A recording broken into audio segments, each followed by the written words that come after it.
tales for dark nights.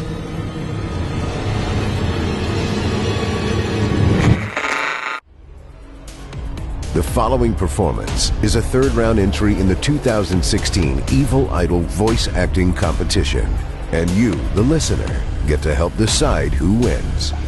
If you'd like to hear more of this contestant, voting for them is simple and only takes a moment.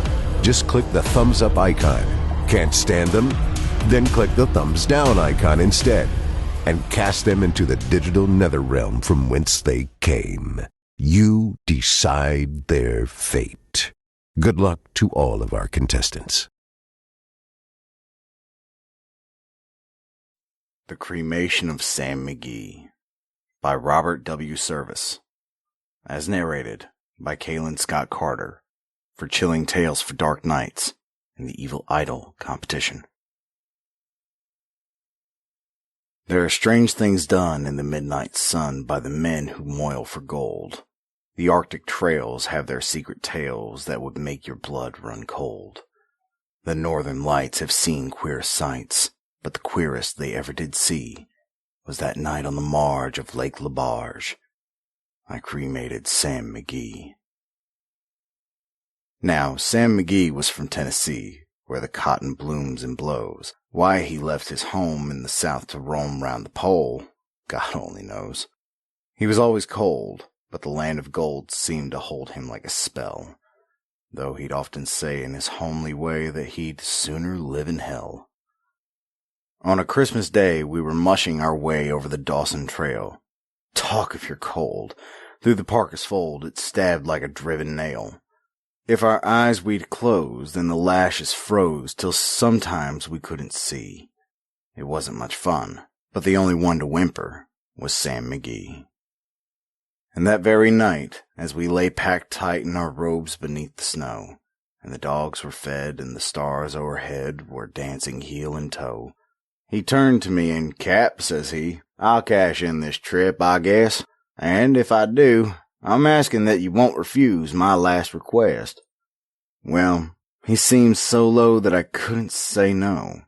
Then he says with a sort of moan, "It's this cursed cold, and it's got right hold till I'm chilled clean through to the bone. Yet, 'tain't being dead. It's my awful dread of the icy grave that pains. So, I want you to swear that foul or fair, you'll cremate my last remains." A pal's last need is a thing to heed, so I swore I would not fail. And we started on at the streak of dawn, but God, he looked ghastly pale. He crouched on the sleigh, and he raved all day of his home in Tennessee. And before nightfall, a corpse was all that was left of Sam McGee. There wasn't a breath in that land of death, and I hurried, horror-driven, with a corpse half hid that I couldn't get rid because of a promise given. It was lashed to the sleigh, and it seemed to say, "You may tax your brawn and brains, but you promised true, and it's up to you to cremate those last remains."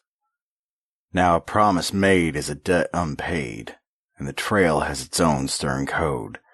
In the days to come, though my lips were numb, in my heart, how I cursed that load. In the long, long night, by the lone firelight, while the huskies round in a ring howled out their woes to the homeless snows. Oh God, how I loathed the thing. And every day that quiet clay seemed to heavy and heavier grow, and on I went, though the dogs were spent and the grub was getting low. The trail was bad, and I felt half mad, but I swore I would not give in, and I'd often sing to the hateful thing, and it hearkened with a grin. Till I came to the marge of Lake Labarge, and a derelict there lay. It was jammed in the ice, but I saw in a trice it was called the Alice May, and I looked at it, and I thought a bit, and I looked at my frozen chum. "Then here," said I with a sudden cry, "is my crematorium." Some planks I tore from the cabin floor, and I lit the boiler fire. Some coal I found was laying around, and I heaped the fuel higher. The flames just soared, and the furnace roared, such a blaze you seldom see. and I burrowed a hole in the glowing coal, and I stuffed in Sam McGee. Then I made a hike, for I didn't like to hear him sizzle so, and the heavens scowled and the huskies howled, and the wind began to blow. It was icy cold, but the hot sweat rolled down my cheeks, and I don't know why, and the greasy smoke in an inky cloak went streaking down the sky. I do not know how long in the snow I wrestled with grisly fear, but the stars came out and they danced about ere again I ventured near. I was sick with dread, but I bravely said, "I'll just take a peep inside. I guess he's cooked and it's time I looked." Then the door I opened wide, and there sat Sam, looking cool and calm in the heart of the furnace roar, and he wore a smile you could see a mile, and he said, "Please, close that door. It's fine in here, but I greatly fear you'll let in the cold and storm. Since I left Plumtree down in Tennessee, it's the first time I've been warm." There are strange things done in the midnight sun by the men who moil for gold. The Arctic trails have their secret tales that would make your blood run cold. The northern lights have seen queer sights, but the queerest they ever did see was that night on the marge of Lake LaBarge. I cremated Sam McGee. Thank you for listening. If you haven't already, don't forget to cast your vote for this contestant via either a thumbs up or thumbs down vote. By doing so, you'll help us determine who will become the next permanent member of our voice acting team. At the close of voting on September 23rd, based on your votes, the top 5 contestants will progress to the 4th and final round to take place live on October 31st at our annual Halloween live stream event, based entirely on your votes. Thank you for voting and for helping to spread the word.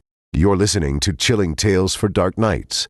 I'm Steve Taylor, host of Chilling Tales, the podcast, encouraging you to turn off the lights and turn on the dark.